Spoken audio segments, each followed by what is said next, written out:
Hi, welcome to the Asian Parent TV. Today we're going to be talking about motivating your kids and how you can improve their exam grades. We all want our children to do well in school, but sometimes that's not the case. Some children need a little added push. So to talk about motivating your child, we invite Joe Lee from Actionpreneur. Hi Joe, thanks for taking the time out to see us today. Hi. So basically, lots of parents say that their kids are actually pretty smart, but when they come to school, they suddenly just can't seem to perform. Why is that so? I believe they are using the wrong strategy, the wrong skills to study because of the kids' personality, the kids' learning style. Different kids have different learning styles, and some of the strategies they're using doesn't suit their kind of learning style. So there is where it comes to study, they are using a lot more time, a lot more effort, but they are not getting the kind of results they want. Okay, so how do parents then help their children get better results in school? Not just during exam, but on a day-to-day basis. I believe first find out what kind of style the children learn best. There are different kind of styles like auditory, kinesthetic, visual. Okay, most of the children are mainly geared on kinesthetic. In fact, majority of children learn best by experiential learning, kinesthetic style.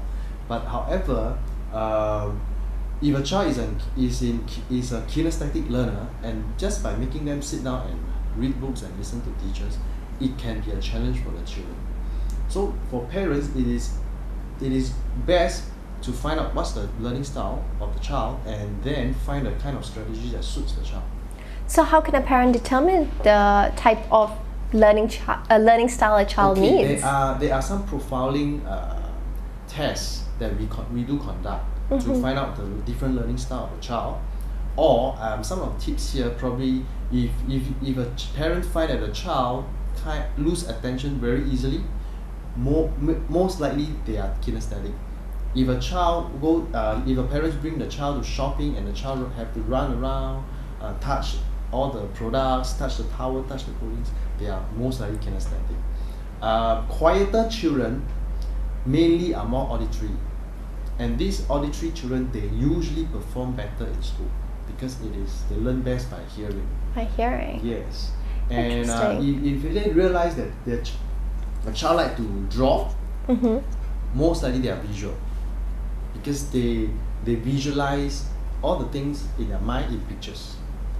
So all these strategies would probably work for children who are already motivated and want to do well in school.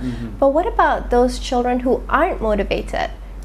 All of us, I believe this, all of us human beings, we are motivated by something. There must be a reason why we want to do something, and it is the same as children. If a child is not motivated to go to school or to excel in study in their exam, very likely because they can't find a reason why they need to do that. And to help them, the parents have to find the real reason why. What does the child wants to achieve in their life? What do they want to achieve? Now, there's a difference. The parents have to find out what the child really want to achieve. That's the reason of the child. Now, a lot of parents push the parents' reason into the child. That is something not right. Like if a parent say, okay, when you grow up you need to be a doctor. Now, but the child may not want to be a doctor. The child may want to be a singer. So this is the difference between the parents pushing the reason, or the parents really help the child to discover what they want to achieve in life. And with these reasons, the child then can have something to work on.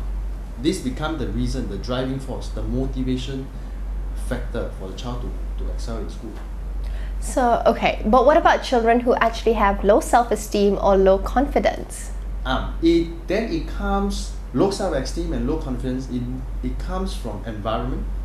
It can come from environment, family, even in school. The people they mix with, even teachers. I just met a young girl last 2 weeks ago. So she has this low self-esteem. Why? Because the teachers is not empowering her. Very interesting. So how do you empower such people? Allow the kids to take up challenges. As we probably heard of this saying. Once we overcome a challenge, human beings grow. So it is safe for a child, as when they meet challenges, usually the first thing that the child will do is turn to their parents and say, can you help me? Now, as a parent, what you can do, there are two options. First, you can help, of course. Second, you cannot help. Allow the child to overcome the challenge on their own. But then there is a distinction here. If a parent allow the child to overcome the challenge, the parents, to really empower, the parents has to be by the side to watch them and turn it into a learning lesson for the child. Now, some parents will say, okay, my child, I will just let them be and overcome the challenge, but then at the same time, the parents were not there. And that makes a difference. Okay, interesting. For some children, they study well, they're motivated, they have good self-esteem, but when they suddenly go for exams, they start getting anxious. So that probably causes them to flub up. So what can you do about anxious children? It is not so much of, I wouldn't see it as so much of anxiousness. It was if the child used the correct strategy and the skill, especially the skills like mind mapping, skills like some memory skills. Now, by using these skills, when they walk into exam hall, what they need to do is just to flash out whatever they have gone through in their mind mapping, in their memory skills, and everything will come. What happened to a lot of kids is when they are force feeding their left brain. Now we have this left brain and right brain, left side of the brain, right side of the brain. They are force feeding the left brain with information within a very short period of time, because exam is coming usually 1 week, 2 weeks before exam. They are force feeding the left brain, and the left brain cannot take it, overload. Okay, and one of the problem with left brain is left brain has short-term memory, and that's why the moment they walk into the exam hall, the left brain couldn't function, and then they go blank. Okay, interesting. And what about kids who have attitude problem? You know, you get a lot of teenagers who have so much of angst.